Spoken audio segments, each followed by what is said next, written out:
Wait, guys.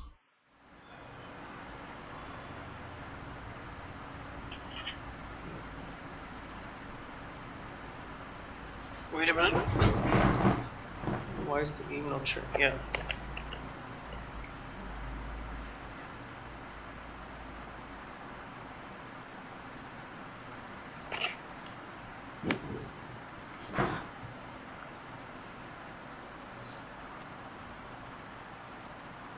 Yes.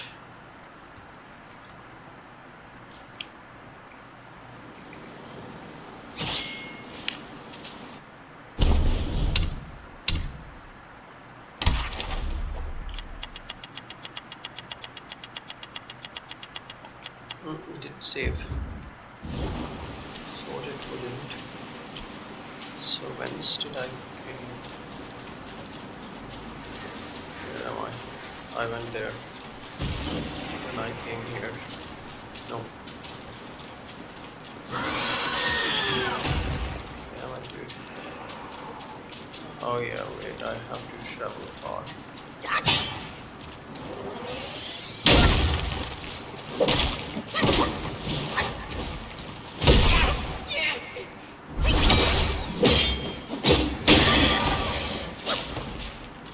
Go all the way.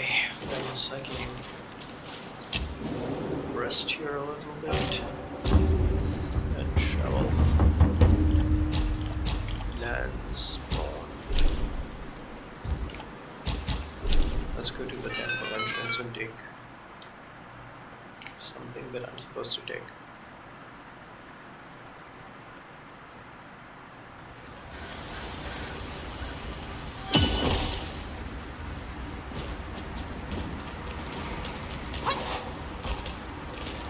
Said he needed something here. Must be sitting here. No. No, no way. He's usually here, there. Oh, this putrid rat. Help me score a tasty treat, will you? Trifling. I've been craving a taste of that juicy jade lotus.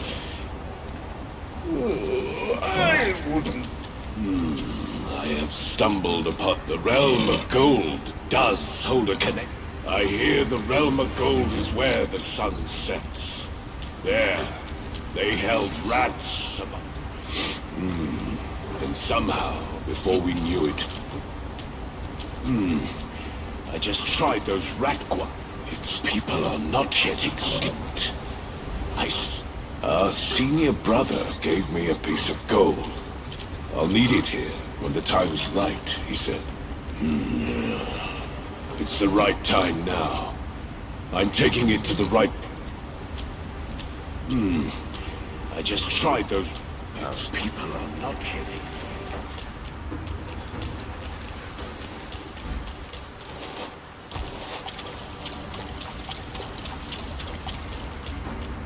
Can use it. What is going to happen?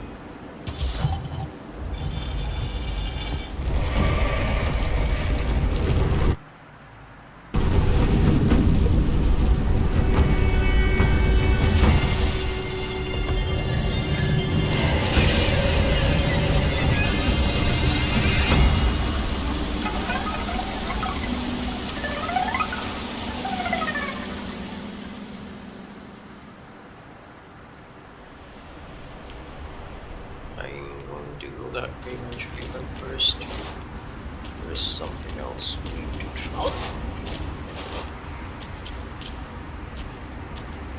Let us check. There must be something.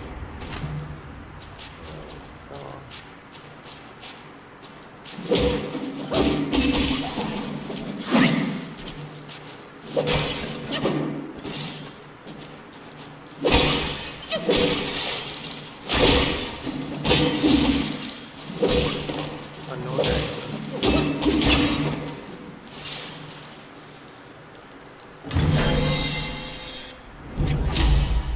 Celestial Jade Lotus Bell.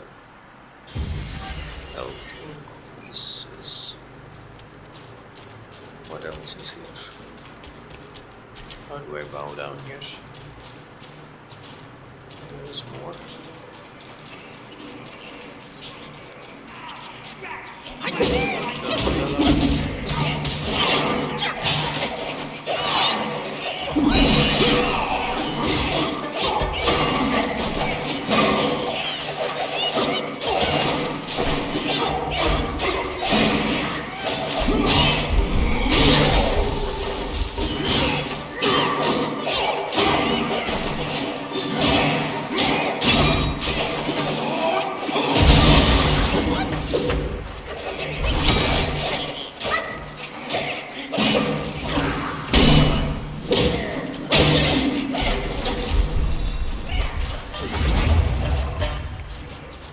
These little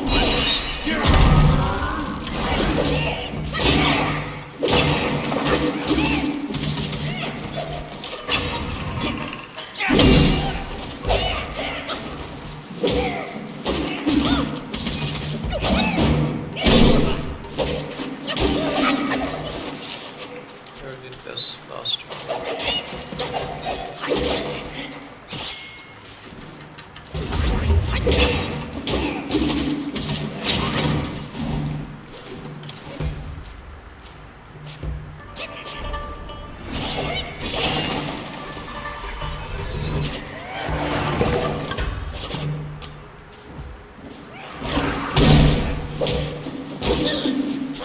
Let us read the lore. The Civet Sergeant. Civet Sergeant. Oh yeah, I had about this somewhere. There were two of these, neglecting work, indulging in ease, in quiet comfort, seeking to please when children misbehave and play, then turn fierce like wolves in disorder. Once there was a rich landlord who had built many houses. Among them there was a court where none lived. It had a clear pond, an old elm, and a swing. The village children longed to play there. The landlord, however, ordered his servants to guard the court and allow no one near. As days passed, the children grew older. They began throwing pebbles to draw the guards away, hoping to sneaking. The day came soon when one of the surgeons was struck in the eye by a pebble they threw. Enraged, the landlord decided to dismiss the guardians of the court and simply lock the gate, posting a notice that read, "Beware the civet fly within. Enter at your own risk." The young ones dismissed the warning as nothing but an empty threat. They scaled the walls, gathered the dirt, the elm seeds, played on the swings, and caught the fish in the clear water of the pond. Their laughter echoed through the court.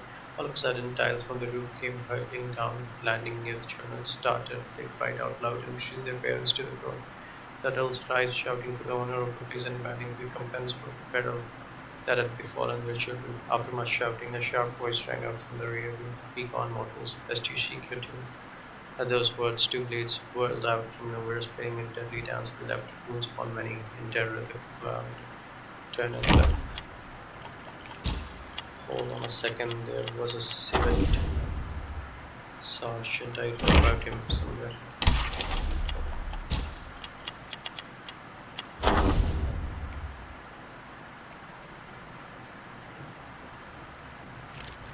I read about the civet sergeant in another journal.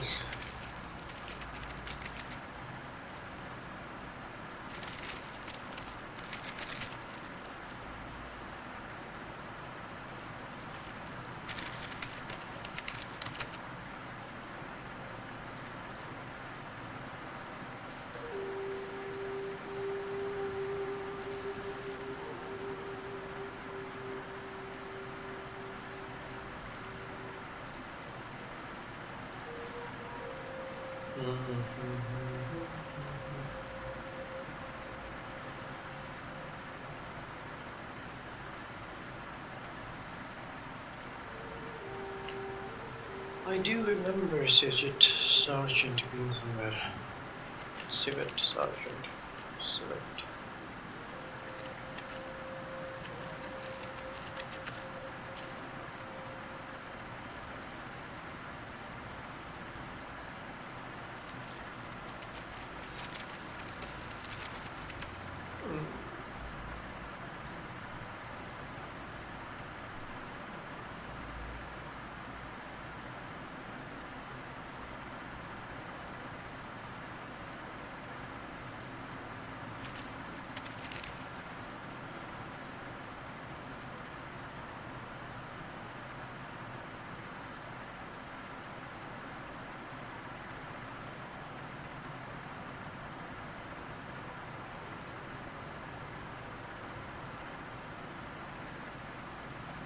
I know I've read something about Civil Sergeant somewhere else. Just cannot find it.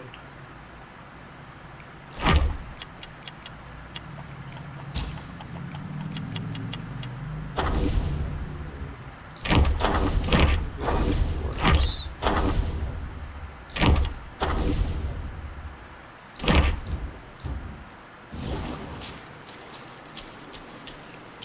Killed all these sergeants. Let's check what their spirit does.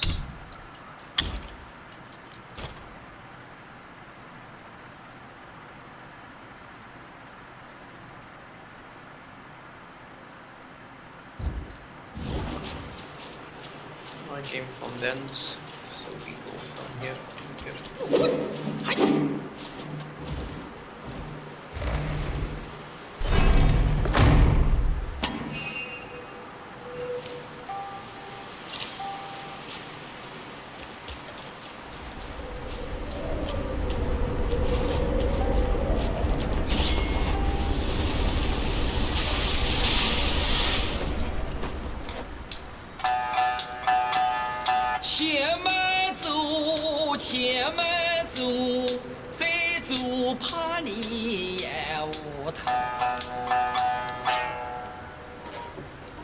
Easy, easy.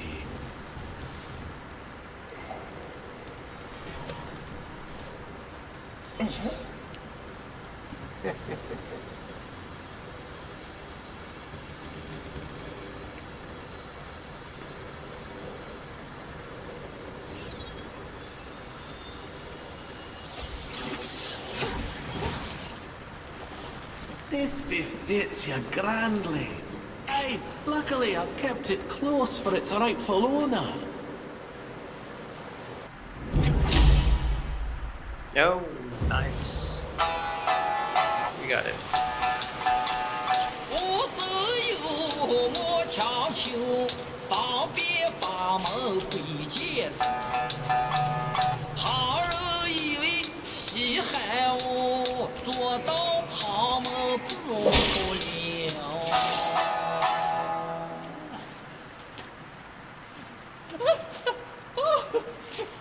It's you again. You fisted the old guy.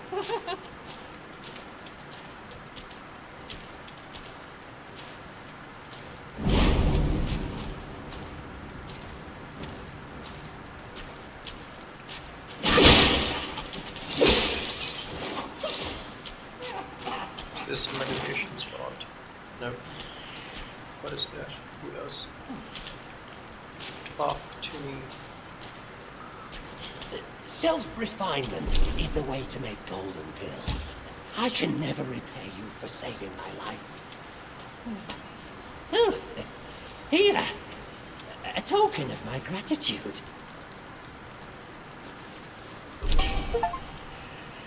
In the furnace there is fire, and in the fire there are bells. Special medicines, and you can buy increases maximum health. Should I buy that?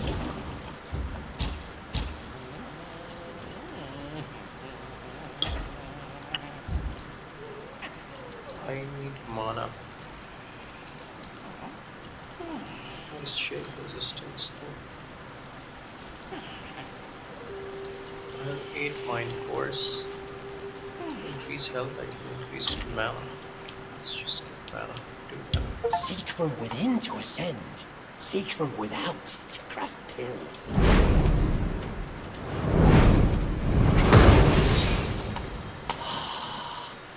A wondrous marvel of the universe.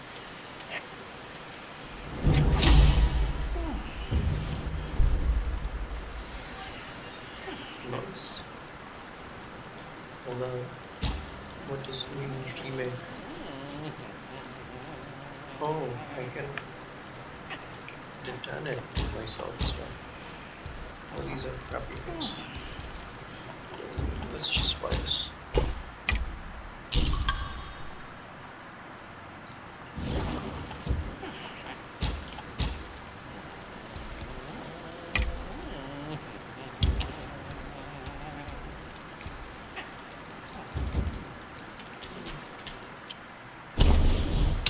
Just put this in my inventory.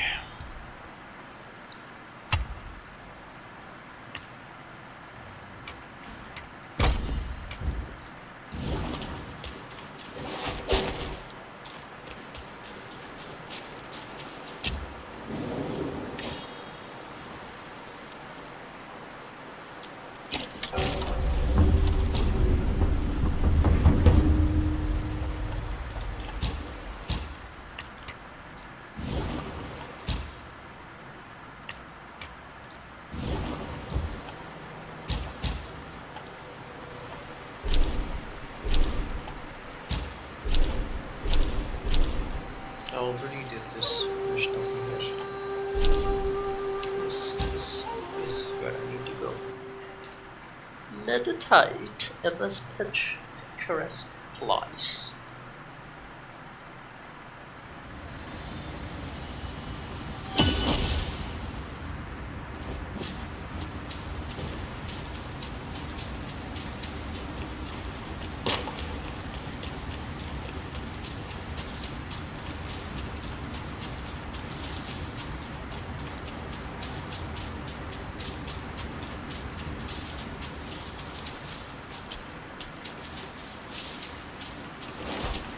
What is here?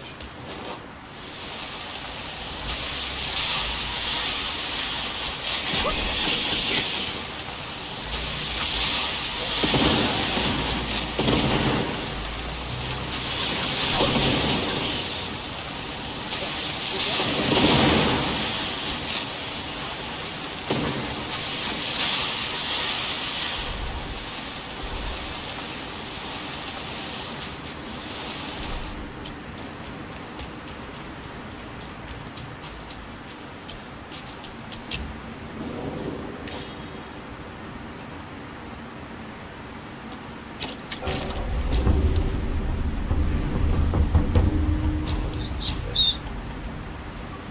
Yellow Wingate seal.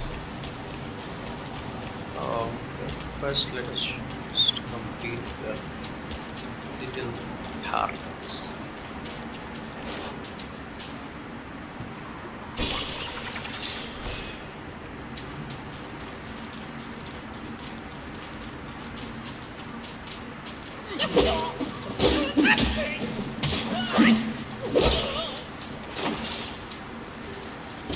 Weasel King is dead. Long may he live.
Portrait has been unlocked.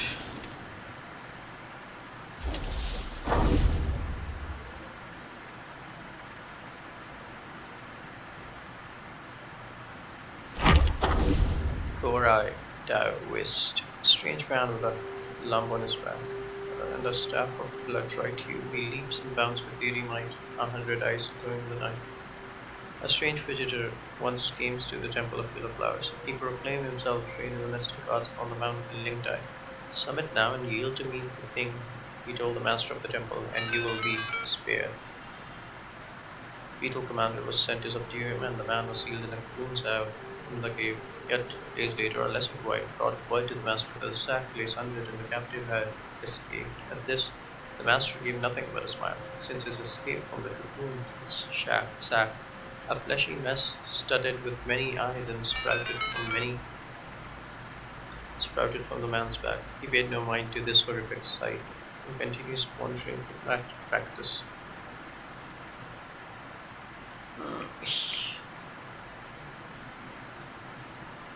Many sprouted from the man's back. So he's the stranger. He passed through a desolate mountain where bandits ran rampant and the nearby village lived in squalor. Here he chose to settle and summoned rainfall. By his arts, the blasted peaks grew green with elms and willows, and the slope clothed themselves in pines and firs. After his efforts, the once barren mountain saw years of clement weather, and the people of no land flourished in numbers. Yet the bandits cared nothing for enormous life. They saw the greenwood only as a plush splendor and the growing number as right for the hunt. The man then took on the guise of an enlightened monk, and went among the bandits' hideout to spread the wisdom of the Buddha. In the end, even bandits pushed evil and came down the mountain to live in peace. Years passed, then came a day when the man entered the village and raised a ritual staff at the entrance. From its ground poured a red light. Every person it touched fell into a frenzy, tearing at each other as if under the thrall of some evil force. In mere moments, the lowlands became a pit of slaughter. The ground overflowed with blood of the slain on the man's back. The hump gaped wide with countless eyelids unveiled. Slowly they supped the spilled blood and sundered spirits. In no time the lump had swollen even larger until it could absorb no more. Only then did they slowly close their eyes. The man came back to himself and removed his staff. He then set out for the next place to settle. The beetle commander was sent to subdue him, and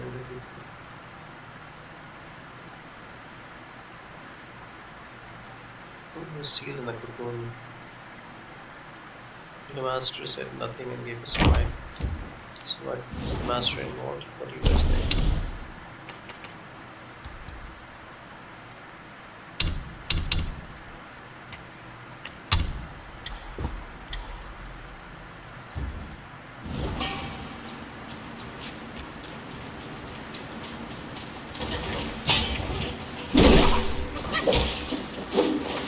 I think this is a bad guy. Yes.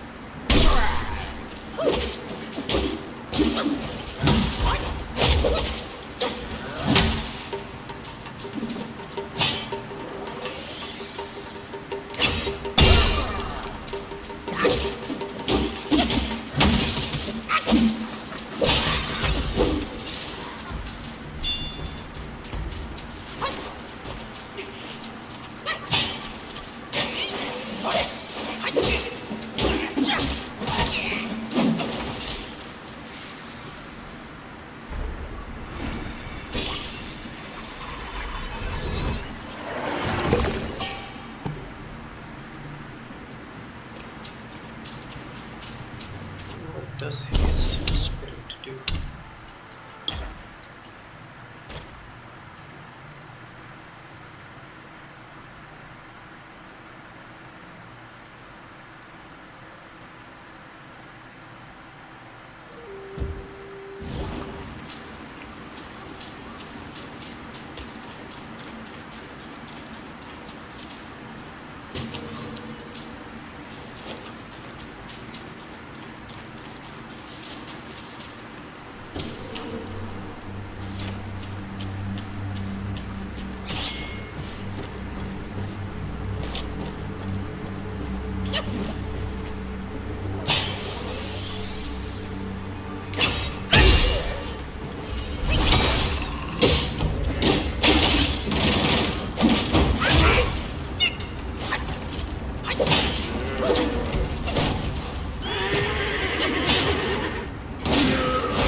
I'm here, little monkey. Let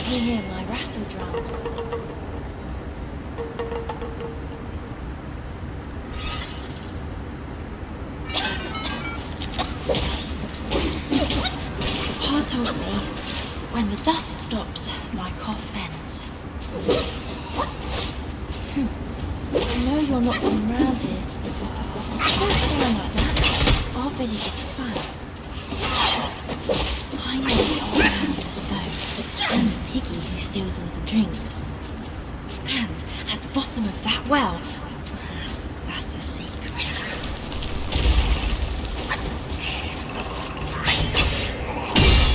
Nice.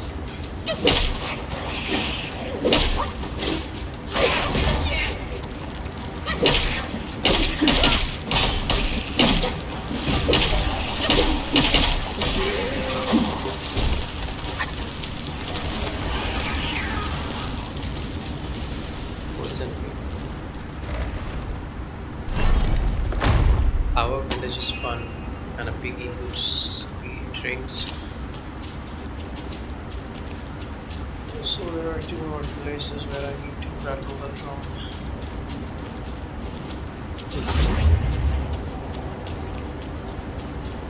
That's what I can gather.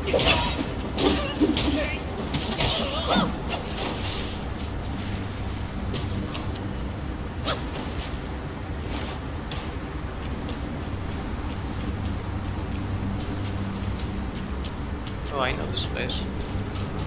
I opened this just now. And I went this way. Not just now, I mean a while ago. This was the old place. This is the place that I opened and it circles around. Back where it comes center.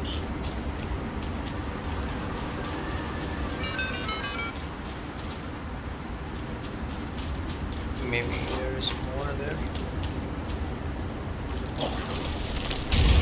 Yeah.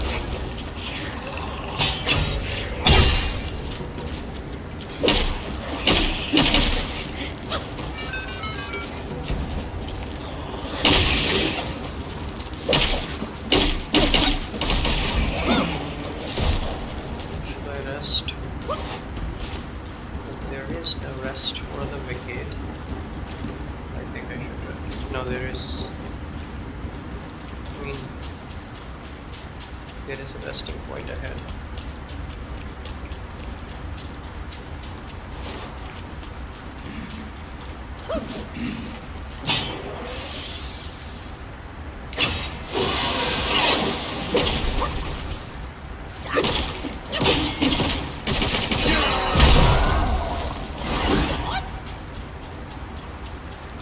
I'll red light this way.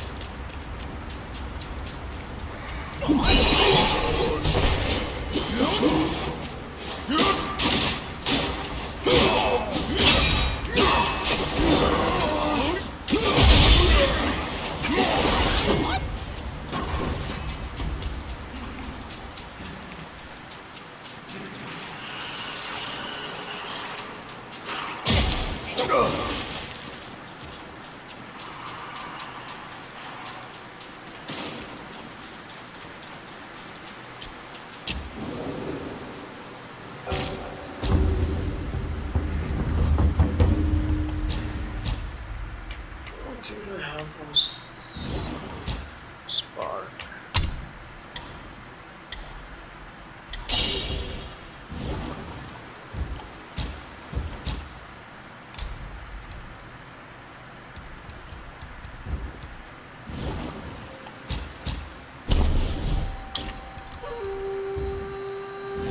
Just wait a minute. What does this do?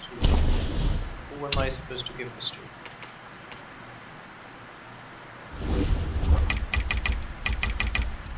What am I supposed to do with those? I think I Shen Monkey maybe. Oh, there is Headless Monk. And Zudop. Zanshian, grief and rage and toll. Defeated and demeaned by my follower Bob. Confused, I saw kindness repaid with hate. The sands obscured the truth, the winds seal my fate. In the days when strange winds first howled through windrest, a curious yet event unfolded. Children of the village were at play near the village's edge when haunting chords from the sanctuaries wafted through the air. Their young ears caught the sound and notes in a land of bloodshed and chaos's string. Intrigued and never having heard such a song, the youngsters raced toward the magician. As they neared, they beheld a figure leaning on a boulder, headless. The children scattered in fright, all but young Sheng Da, who stumbled and fell as he lay, weeping and crying his friends flee. The headless monk ceased his strumming. He emerged from behind the rock and strummed once more. Invisible forces gently lifted Shengda, steadying him on his feet. No longer fearful, the boy observed that, apart from missing head, this figure resembled the benevolent monks he had seen in the hamlet. Seeing Shengda unafraid, the headless monk plucked another cord. A cooling breeze passed over the boy's bruised leg. Looking down, Shengda found his wound miraculously healed. Lapping in joy, he exclaimed, "Magic, magic!" The monk strummed again, and Shengda torn trousers restored themselves. With that, the monk returned to his eerie song. Yellow Wind Ridge, a mighty old range, once buzzing with joy and glee, and vanished into the gust of wind and sand. When the villagers returned to save Shengda, they found him pointing at the sand, exclaiming it was an immortal. The adults scoffed, "Nonsense! What sort of immortal lacks ahead? You've seen a ghost before." The zoo dog. No divine arts, no meditation trance. With a palm fan, with a palm pan he nurtures his bill stands. A sincere heart, the medicines he seeks, rode by human woes and worldly decrees.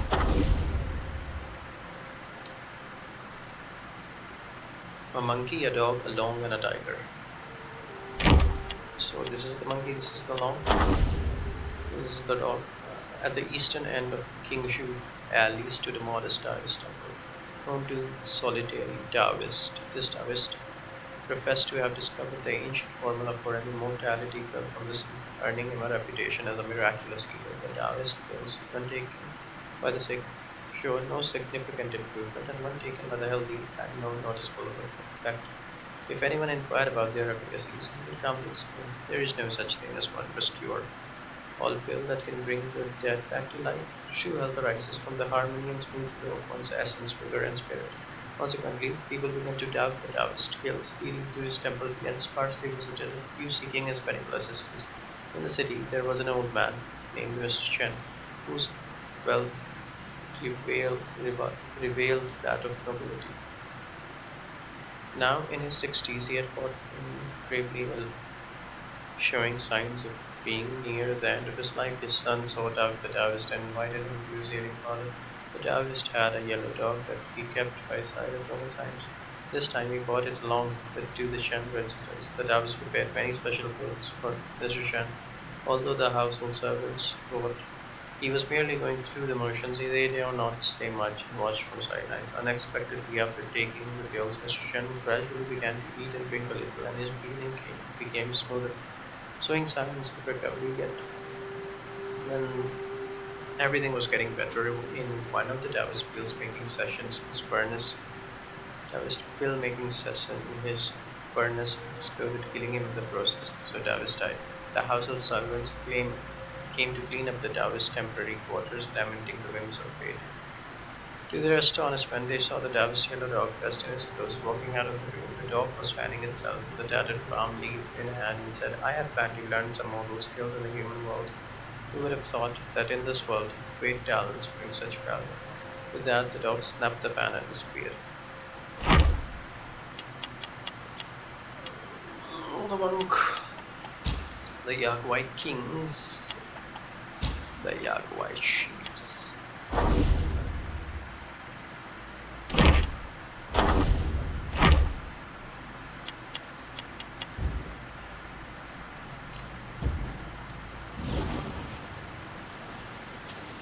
I have come here. I need one more head. I picked that one up.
There's something there.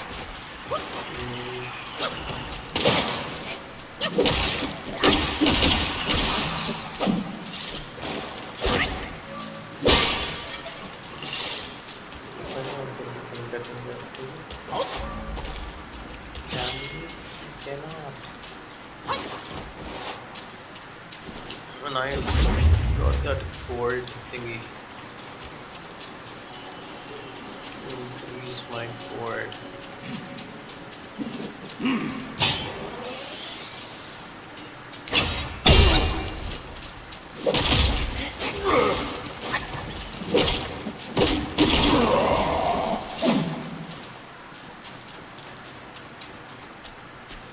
What is yours? Oh, this.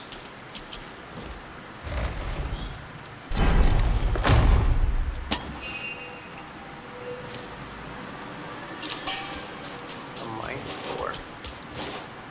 Increase my mana. Mana is all I need, guys. Health is not that important to me.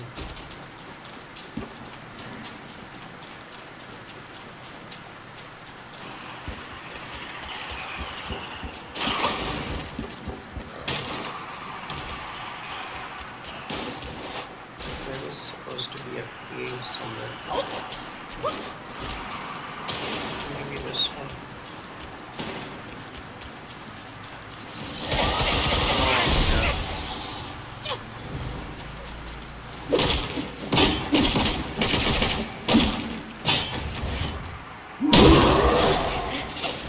Just got me all the way.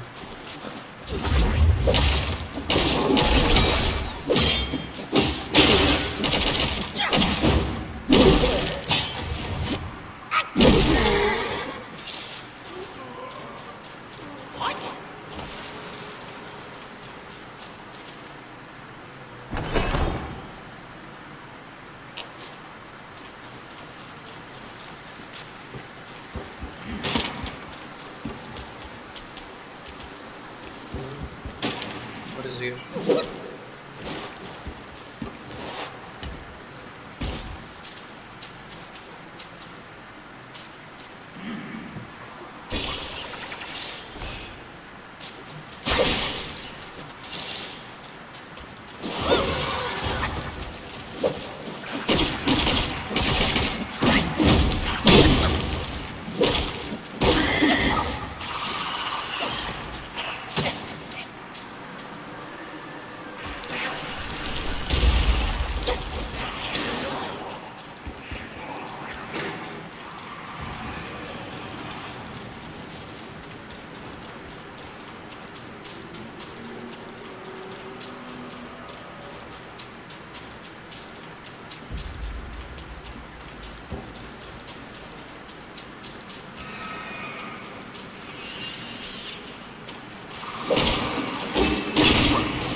spirit.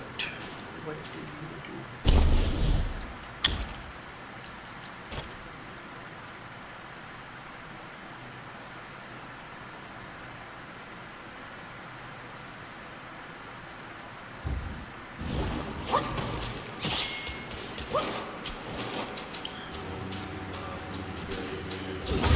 I have no mana. What am I gonna do? Can I do something without mana is the question.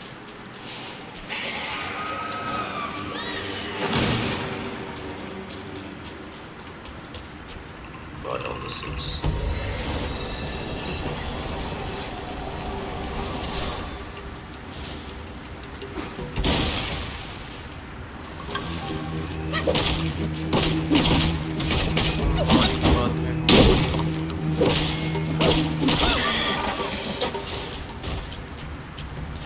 Where to shoot these stones?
Now we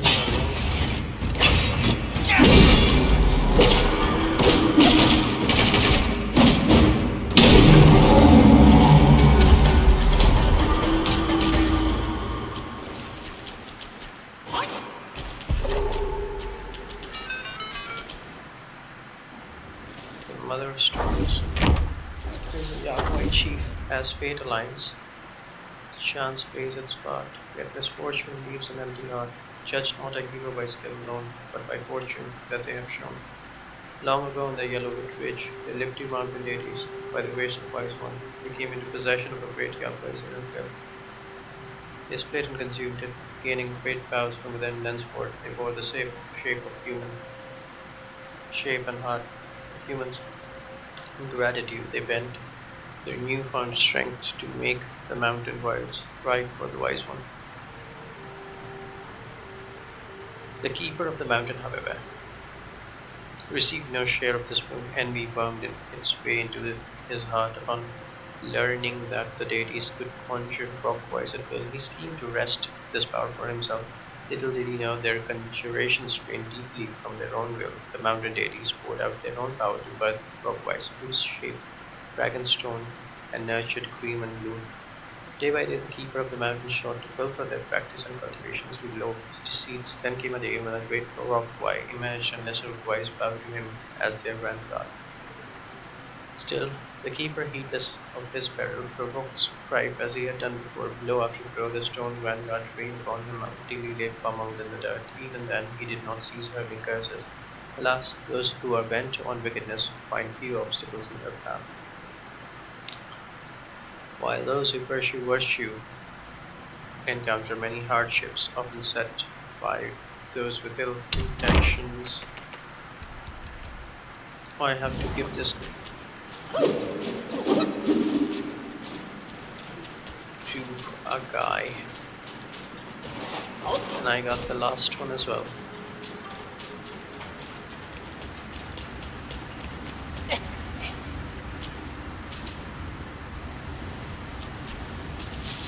So where is this stone that I need to go to?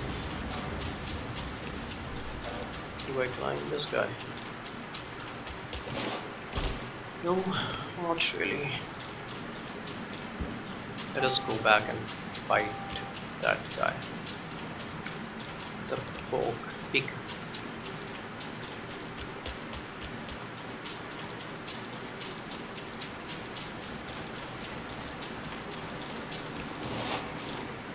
We'll rest here.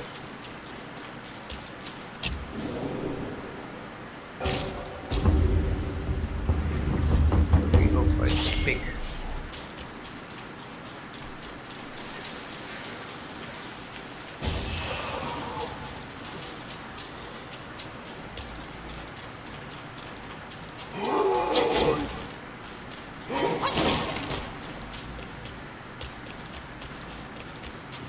No, he was hogging a meditation spot. It was he.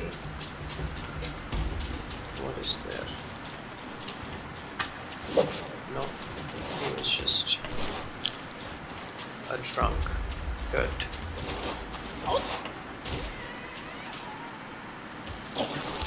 Come on, man.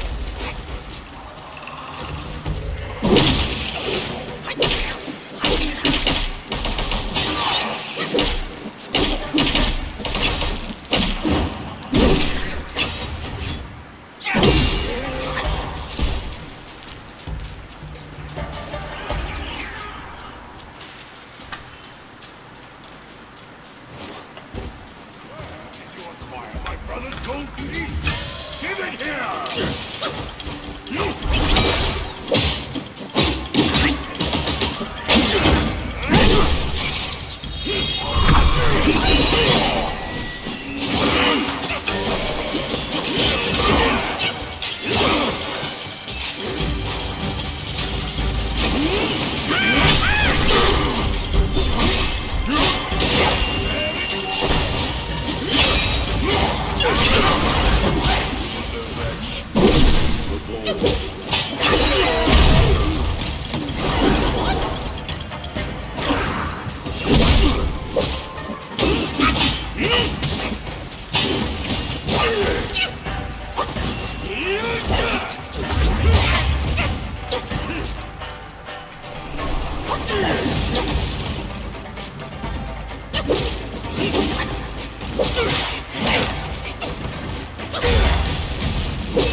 Give it another bash.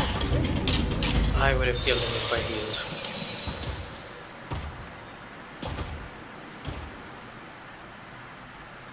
Man.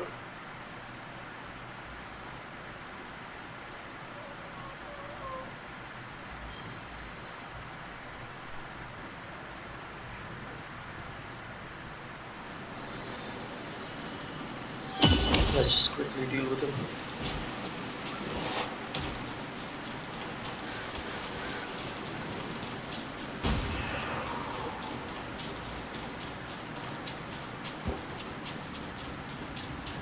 This is another rock wire, right?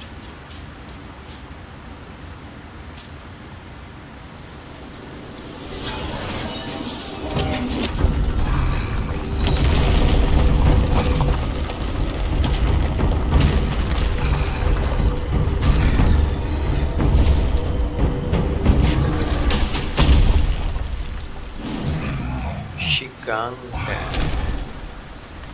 Yeah.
पानी पान में हूँ such reaching levels in spiritual lands reside.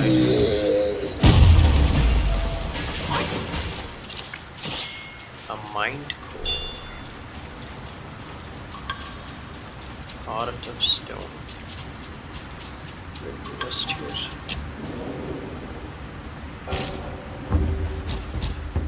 Craft weapons.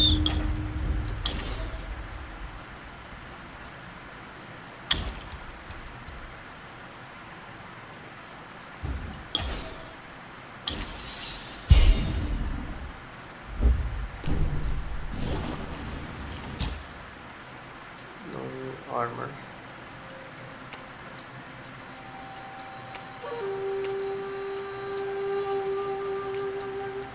So this armor is here.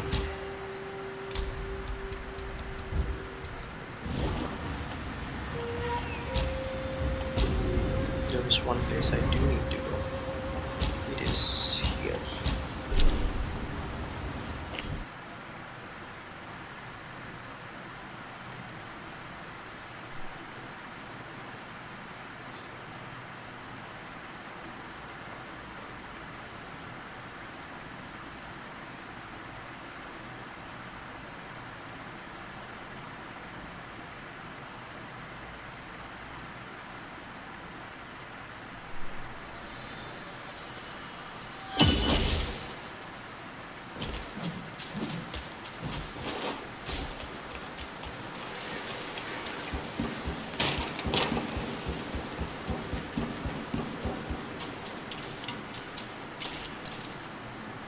Two dropped. Wait, do this require?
Yeah, against all these tiny pieces of gold.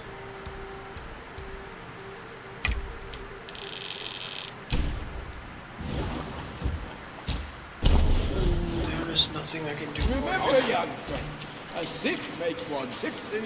Five many slips with one hamlet. I do remember. Should I go and face Red Long? Where was this guy Red Long?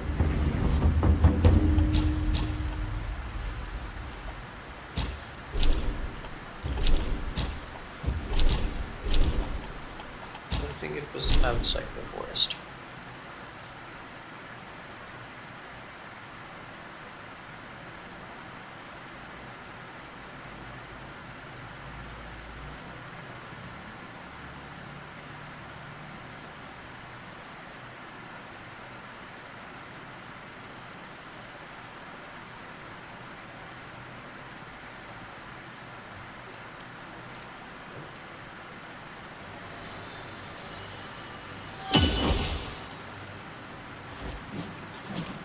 Yes, this here.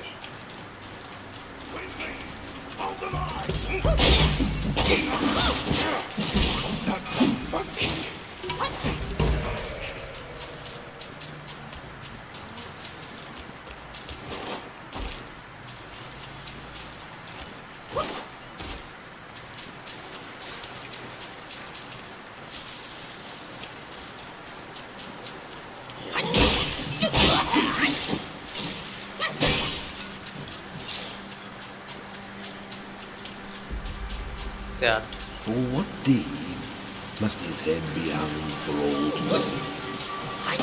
For what what deed deed when must the waters waters they govern govern roam free? for what For deed what deed must all matter not known how to be? For what deed must mercy's hand throw woe upon thee? For what has deed must the red one into the woods flee? Smoke rises high from wood afire. Hit the back, let the beats respire, as in mist thunders conspire.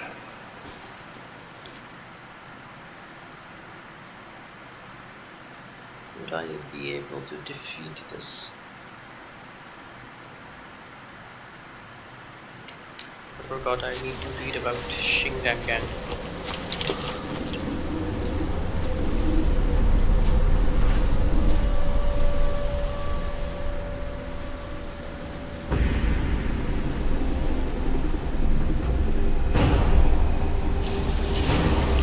The Red Mountain.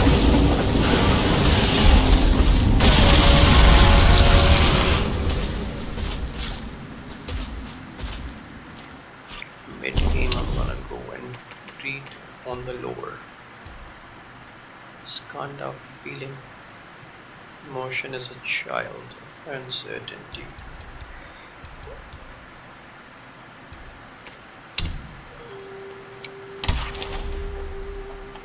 The Shingang-dang. In sea of bitterness, harsh winds bring the tide.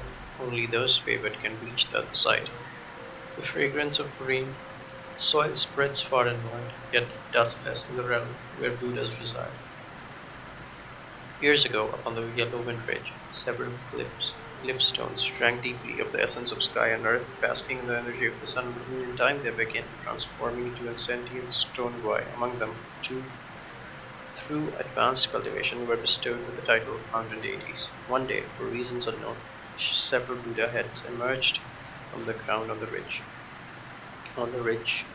These heads, complete with eyes, ears, mouths, noses, and even flexible muscles, were profoundly bizarre. Upon seeing any living creatures, they would scream loudly, and if approached, they would swallow the creature whole.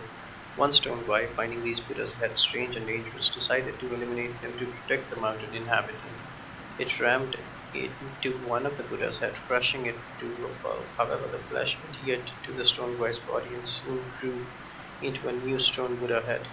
From that moment on, the stone boy's temperament completely changed. It began to roam the mountains, searching for other Buddha heads, crushing them, and allowing them to grow on its back. As the number of Buddha heads on its body increased, so did its size. It no longer took nourishment from the universe, but instead fed on the mountain's living creature to cultivate. The other stone boys could not defeat it. A single punch from it would shatter them into pieces, destroying their souls. When the yellow-furred rat and his followers left the kingdom of flowing sands and passed through the Yellowwind Ridge, they encountered the mountain deities, leading several stone boys to drive the infested stone boys away.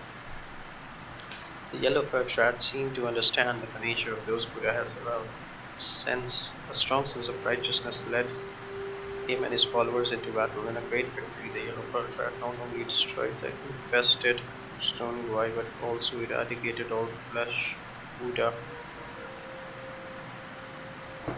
Not only destroyed the infested stone guy, but also eradicated all the flesh Buddha heads into the mountain. He extracted the essence from the guy and divided it into two brave mountain deities. He also gouged out the eyeballs from the Buddha heads and placed them into a valley as a seal. The mountain inhabitants greatly admired the yellow wind guy. Seeing that he could summon the wind, they named him Yellow Wind Sage and revered him as the king, settling him with, with him in the Yellow Wind Ridge. So we take out their eyes and all that. The Shing Dang Dang. Where is he? He's a king. Damn.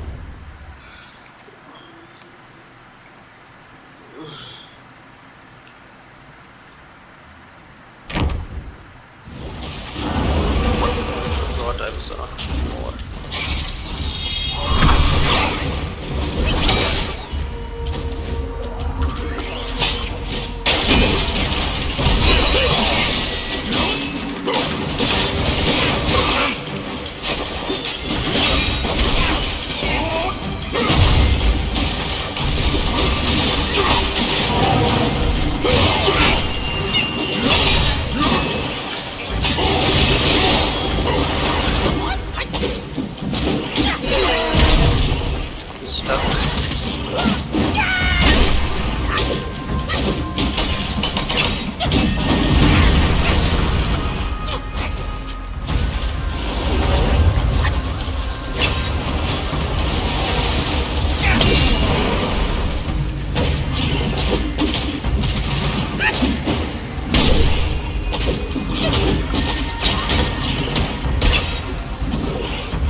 Stuff.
Cage of from right side still shall rise.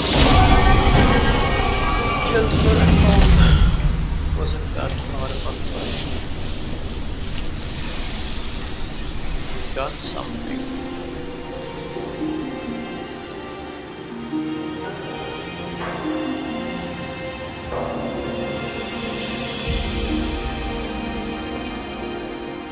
For what?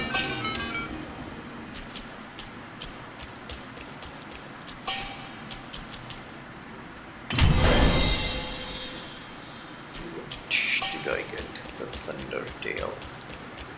And what else? A Boshan Sensor. What does that do? Oh, this place is completely empty. I didn't even do much. It was easy.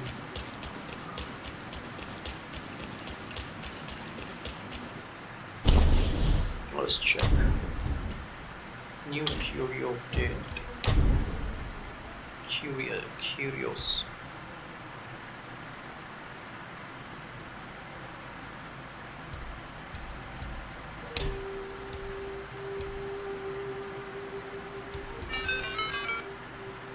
I can get defense, so that is good. And cooldown is good.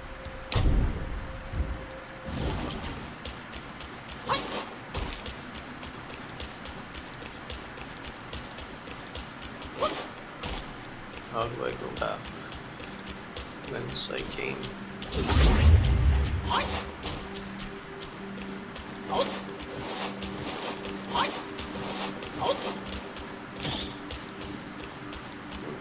There.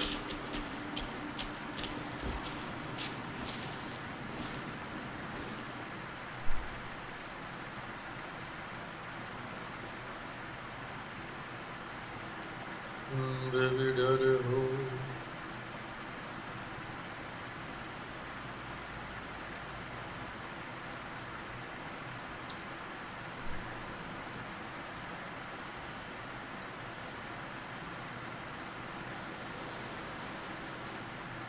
what deed must his something something? For what deed? Another young Viking was slain. Street about him. Smoke rises high from wood afire. Hit the back. Let the beats respire. As in mist, thunders conspire. After the case of old Long King of Ching River was settled, a Long Prince was found. Prince found themselves facing an uncertain future following the journey west. Rewards were given based on merit, but only the Long Prince alone awaited judgment, heightening their anxiety. They sought out young Shou Sheng and asked him for a sign of their fortunes. The sign showed long lies hid, not a time for action, which became a thorn in their hearts. Among them, the most concerned were the four Longs, who governed the four rivers and knew well the might of those above. They took the initiative to resign, hoping to save their lives by retreating. Yet the letters they submitted to the Celestial Court were all returned. Time flew by, and one day Yong Shoucheng sought out the four Longs. He relayed that the signs had shifted to the Longs lie hid its stars in the deep, indicating a favorable time for action. On hearing this, the four Long left their underwater abode and went their separate ways to plan their next moves. Red Long was quite astute, knowing that Blackbeard Boy was greedy for treasures and had protection of Kuan Yin. He parted all his valuable possessions with Blackbeard Boy in exchange for an ideal cave nestled in the mountains. Afterward, he went into seclusion in the cave and slept for many years. One day he awoke and wanted to soar up the sky and stretch his body again, but he found that he could only hardly climb the clouds. He remembered an ancient saying: when a long wishes to ascend the sky, it must first climb the wind claw. He wielded his thunderbolt tail to carve out a set of claw wood in the mountains to help him fly. But it was still to no avail. Red Long was unwilling to accept defeat and sought help from the Black Bear Boy. Although Black Bear Boy was not good at flying, he couldn't resist the chance for profit that presented itself. He sold the motion sensor he had brought from Guanin's place to Red Long, claiming that the sensor would create clouds and smoke. He cited a passage from the ancient text to persuade Red Long. A long cannot traverse without clouds. Red Long believed that this to be true. He embedded the sensor on his back and burned into his will to forcibly create smokes from it. When one sensor was not enough, he added another. Each time the sensor emitted smoke. They greatly consumed his will, and yet the help they provided was very limited. Although Red Long could use it to fly again, the flight was never compared to that of the old days. He could only reside rarely among the clouds. Last, to think that the world harbors such vexing realities. Skill once mastered can fade with neglect. Such is the nature of all knowledge. If not applied, it withers away to nothing in the end. How lamentable. So the things that I got from him was the sensor. Considerable damage reduction when code is depleted.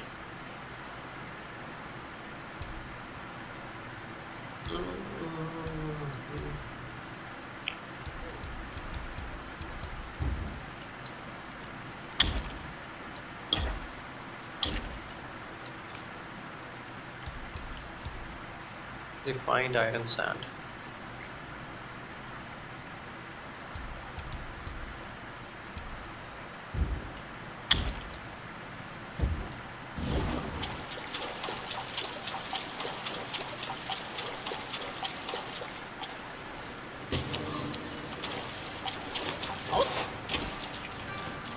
For what deed must these rivers flow free? For what deed? Where was it?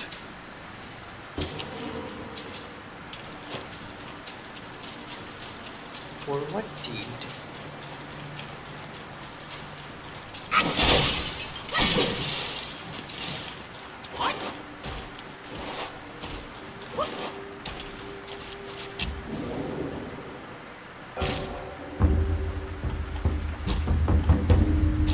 Go back to the witch. Who is here? This guy. Who is here? The pig. Let's kill the pig.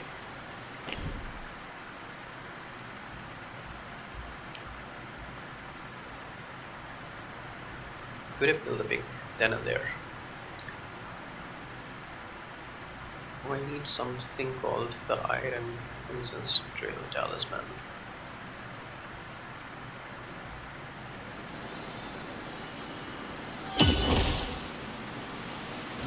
Hold on, guys. There's something that I need to see. Armor, weapons, yes. This one. Where do we get refined iron sand?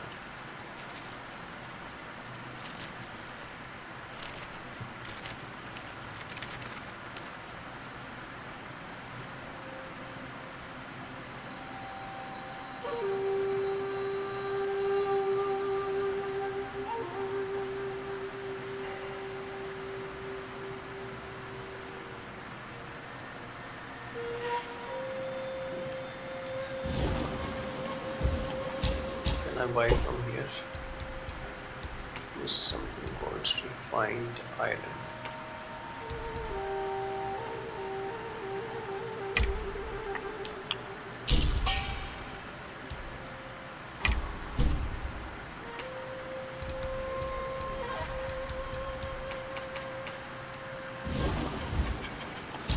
Oh, there.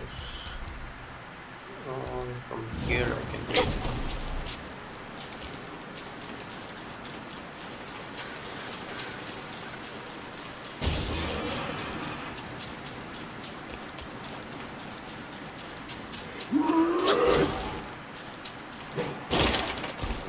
For what deed must we let out his rivers run free?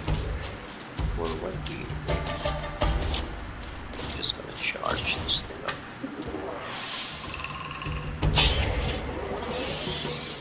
Can I cancel? Oh, no, I cannot cancel.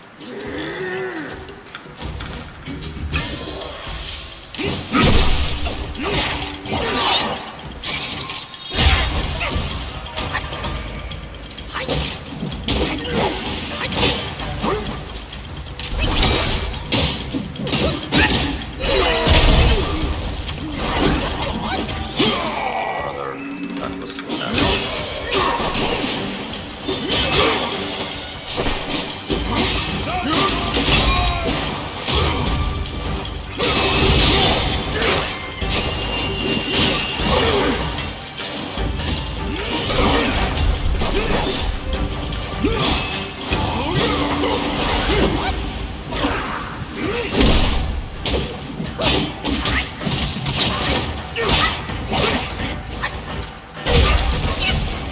This time I'm gonna like the last time.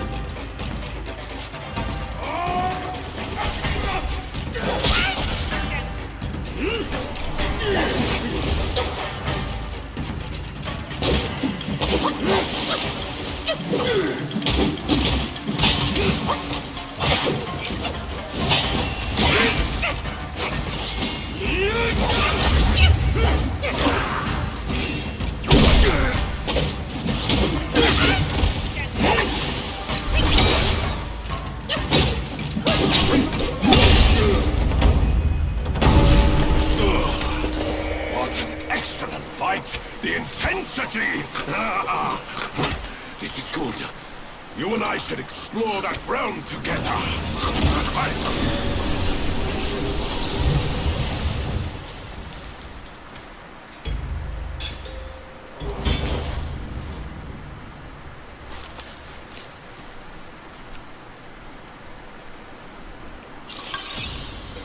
The snout mask. And 3 masks.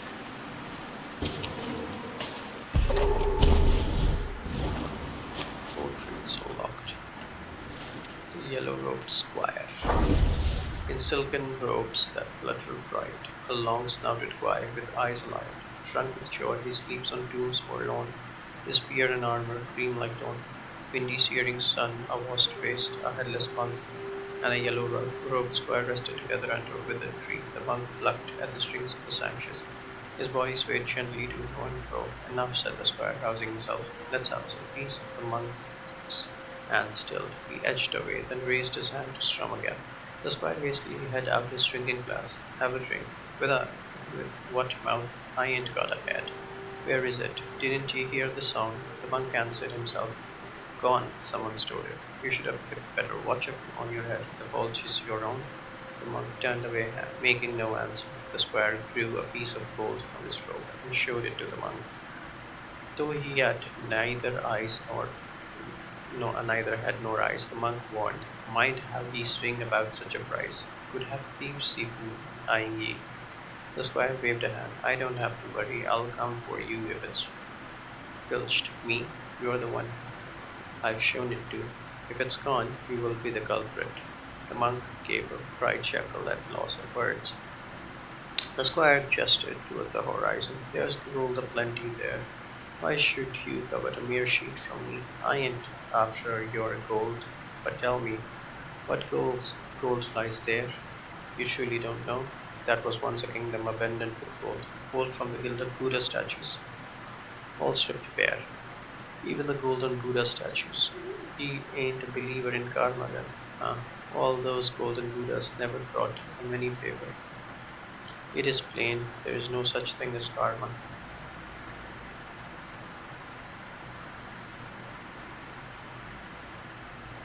The monk fell silent. The squire sneered. Tipping his flask, he found it empty and then rose to his feet. I am to await someone at the bidding of my brother.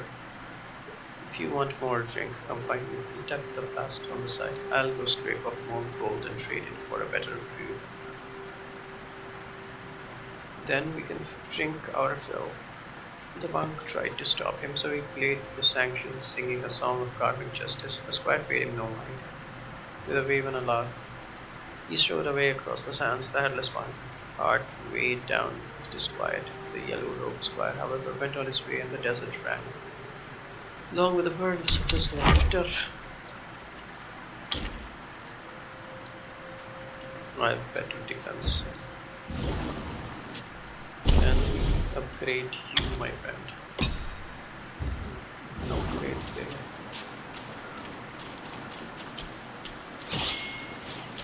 Actually, I don't think I'm fit for a fight right now. Less mana and everything.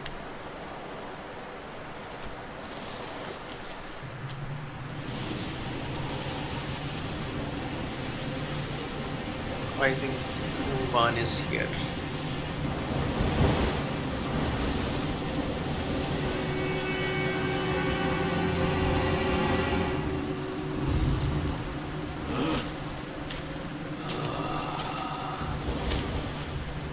Men in our time do not see the ancient moon, but this moon hath shone on men of yore. Behold! Be it the realm of sunset or the realm of gold, it's but an echo of the past. Obsession. Legends speak of an ancient, colossal beetle in these sands. Whilst deep in slumber, it lay hidden beneath the earth's embrace. When awakened, it would devour all souls that crossed its path. Its shell, harder than stone, defied the strikes of common arms. It struck fear into traveling merchants and wider to neighboring realms. But a yellow-furred rat sensed the immense power emanating from the insect. He halted the beetle's havoc and harnessed it for his own ends.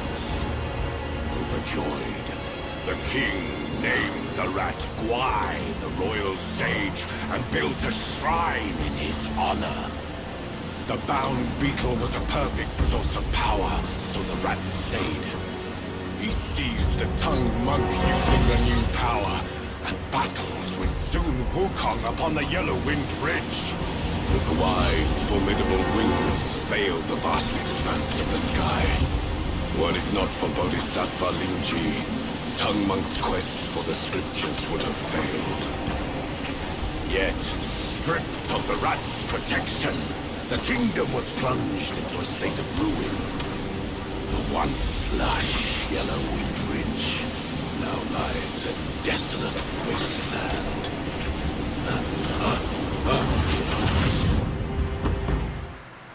Obsession, a remnant of holy lies transformed the unfinished aspiration into spaces, both tangible and ethereal, real and illusory. Drunk said, "There's gold here. Do you believe in gleams of gold?" Through certain objects, one can navigate these spaces, engaging with the past and the future, and perhaps gaining even more. So the yellow bird rat is the sage and the king named him Sage, the yellow bird rat, and the bodhisattva. Oh, this is going to be a hard fight. It seems secret, the kingdom of Sahali. Yeah, I read about this.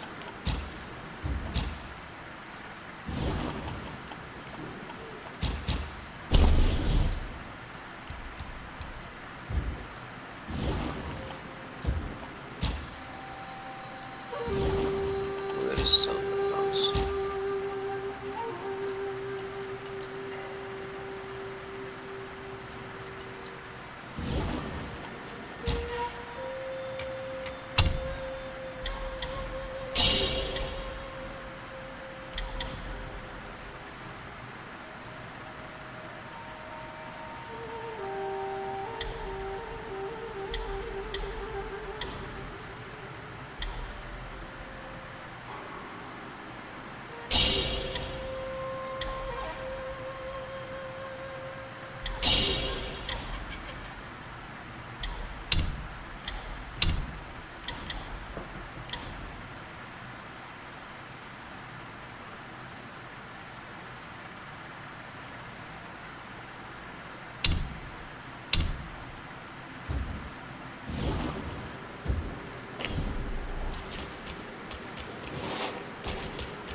Hold it! You traveler, that's where you belong. You'll meet your end here. I am the vanguard of the Yellow Monke. You scorn my words? I'll have you served to the king's dinner! The old tiger vanguard.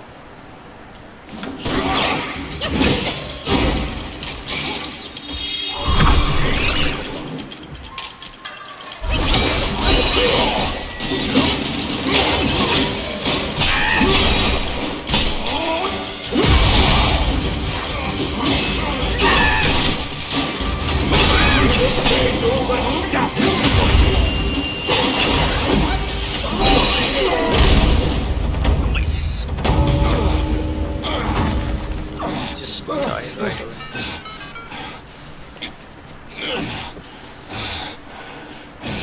Such fierce staff work.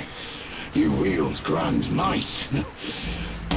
Brave soul, why not use this might to aid my king's good deed? This is the tiger vanguard of your.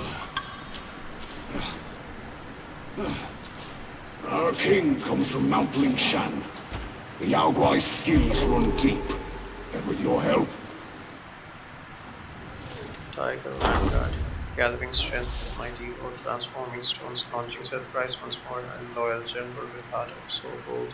Noble fighter, lost mage of old. The Tang monk and his two disciples pressed on.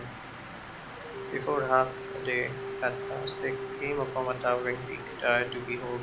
As they gazed upon it, there arose a tumult of wind, and from the mountain side leaped a tiger, dappled and fierce, its tail lashing in the wind. "I am no common beast," it roared. "I am the vanguard of the Yellow Indian.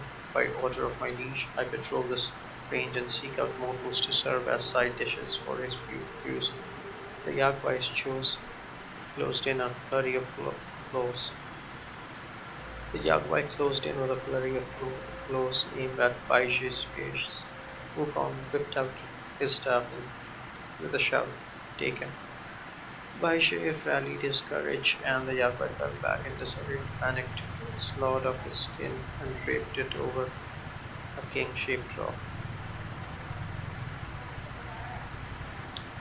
Tiger-shaped rock loosened from his flesh. It transformed into a screaming gale and raced back to the mountain road. and there it found the dang monk chanting its sutra. In a trice, the tiger seized the monk and bore him away on the wind. The tiger brought the monk to the mouth of the cave and, stilling the wind, spoke to the god. Tell this to our master. The tiger god has captured a monk and awaits the king's decision at the gate. The guard rushed in to report. Out came two tiger cubs who hailed the vanguard as their father and made their courtesies. Oh, so it's the original tiger vanguard, the father of the current tiger vanguard that I killed. The old girl asked, "Where did you find this pale-faced monk?" The vanguard laughed. A stroke of luck. I was patrolling the mountain and chanced upon him. The younger cub, overjoyed, said, "Well done, father. Teach me how you did it some day." Even as they spoke, the master of the cave sent word, "Bring him in." Along with his two sons, the tiger vanguard presented the dang monk before his master. "My king," the vanguard began, "I was honored with your command to patrol the mountain. By chance, I came across a monk, none other than Dang Emperor's own brother, Dang Monk, bound for a journey to the west to seek the scriptures. I seized him and now offer him to your table, to grace your table." The master, surprised, demanded the full tale. The vanguard knelt to one side and recounted the fight. "Hold," said the master cave. "We do not eat him just yet." The vanguard protested. "My king, it is against our nature to refuse the food before us." But his master replied, "You do not understand. Eating him would be no great matter, but I fear the two disciples of his will come clamoring at our gate. It is safest to bind him to the windrest post in our rear garden. Wait 3 days or 5. If his disciples do not come to our gate, we will boil, steam, fry, or roast him at our leisure. There is no rush." The vanguard rejoiced. "Wise beyond measure, my king. Wise indeed." The two young tigers followed their father out. The elder muttered, "Master has always devoured mortals without a second thought. There should be something he left unsaid." The younger added, "He seems almost afraid of that mortal." Their father snapped, "You know nothing of the powers of our master. Long seasons have I served him. How could he shrink before any other?" The brothers exchanged glances but said no more. Scarcely a half a day had passed when the master sent for them again. It was son Wukong challenging on their gate. The tiger vanguard requested to face him, but the master demurred. "I fear you cannot prevail against him. You may well be wounded, and you must not then impute blame unto me." The tiger's sons urged him to reconsider, but he paid no heed to them. Rest assured, you wait only until I return.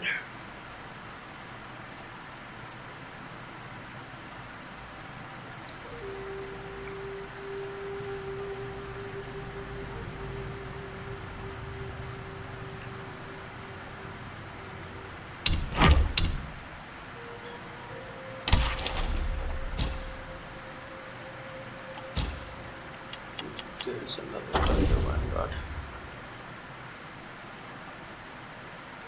Old tiger vanguard lost his life seizing the dang monk. He left behind two sons. See, so this is a cheat. "I fear you cannot prevail against the Monke. He may well be wounded, and then impute blame unto me." The vanguard's son urged him to reconsider, but he paid no heed. Rest assured, you wait until. Oh, so he went to fight the monkey king and then died. I need this.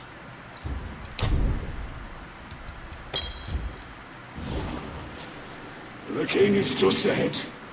With my meager skills, I cannot join you. Truth be known, being a father of two. Worry not, the Yellow-Winged King is a noble disciple. Go and meet him. So he is. The words king and sage are used interchangeably, is it?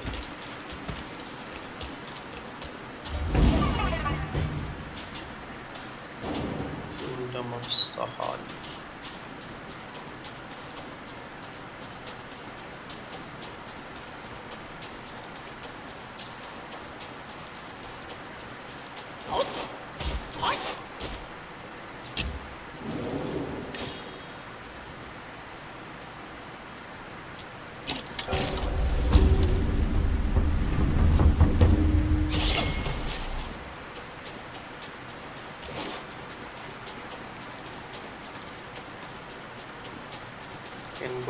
the way.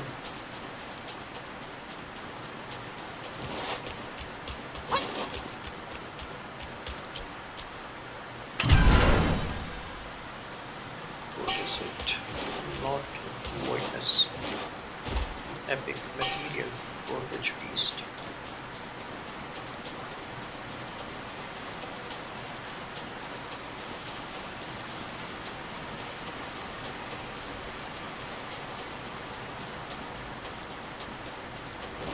It's already open.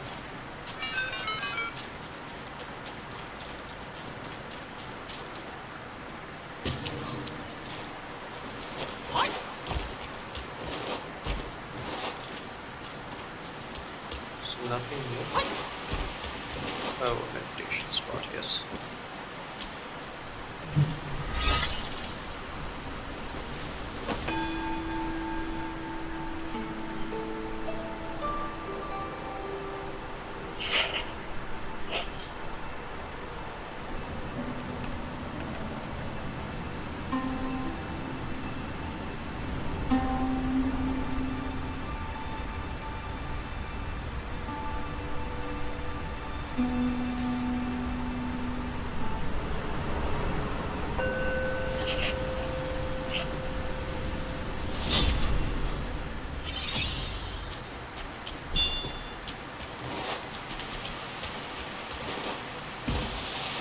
No, no, no, no, no, no. I don't want the fighting yet. Take me back up there.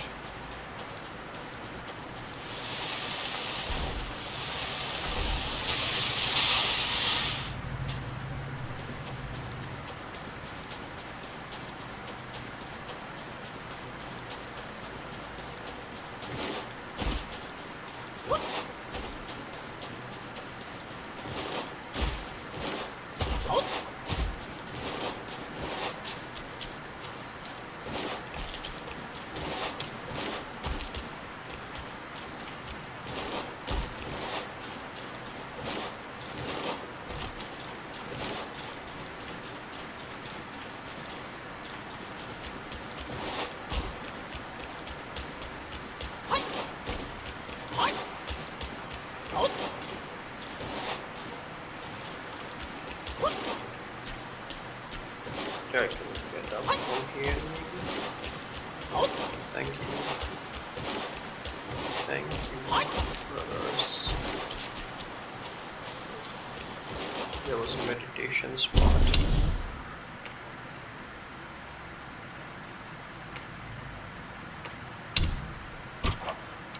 Just one more is left. Self-advancement. Defense. No.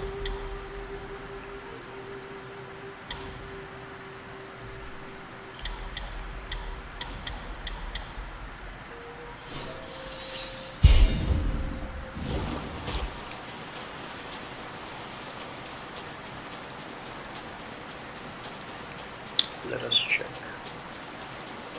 the right side.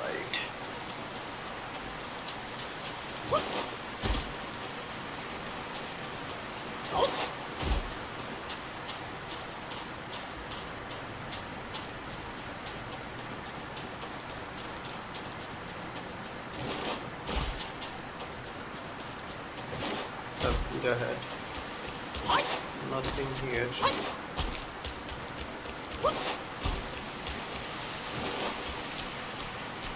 Nothing there.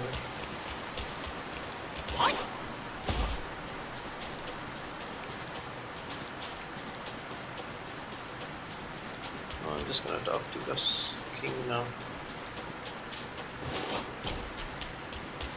I think the words are used interchangeably. The king and the sage are one and the same. I suppose. You bested my vanguard. Then you do indeed have skills. That Yao Guai must have some vessel that counters me. Even my Samadhi wind can't hurt it. There is only one way to draw out this Yao Guai. I'll sound the drums and it'll come forth. If you are willing, I ask you to seize its vessel at the right time. Then the Yaoguai will be mine.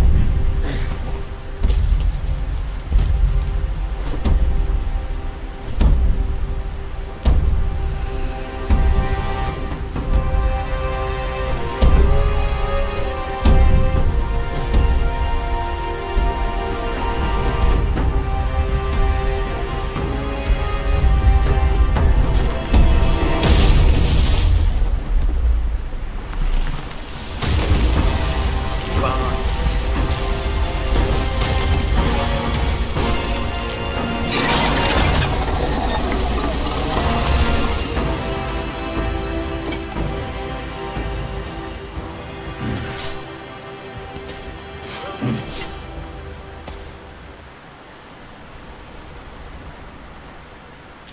Here, at the western end, the boiling hiss is sharp enough to rev. The people sound drums to counter the impact. But the vessel this Yaoguai holds protects it from me. Your boldness in venturing here is clear. It's right here, beneath us in the sands. It's right here, beneath us in the sands. Mention directly. Directly shown by Lisa.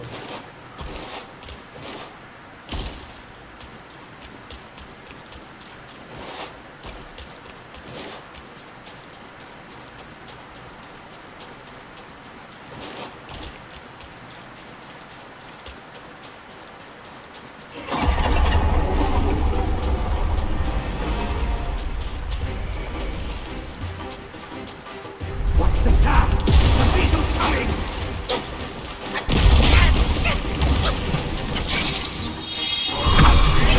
To the floor! And strike hard!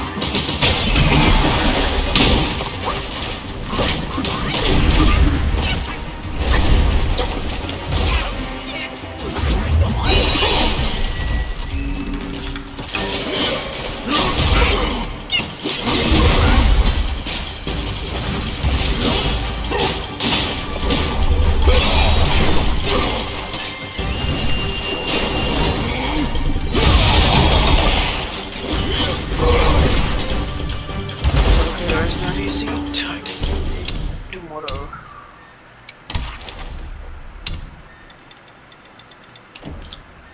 Or at night, maybe.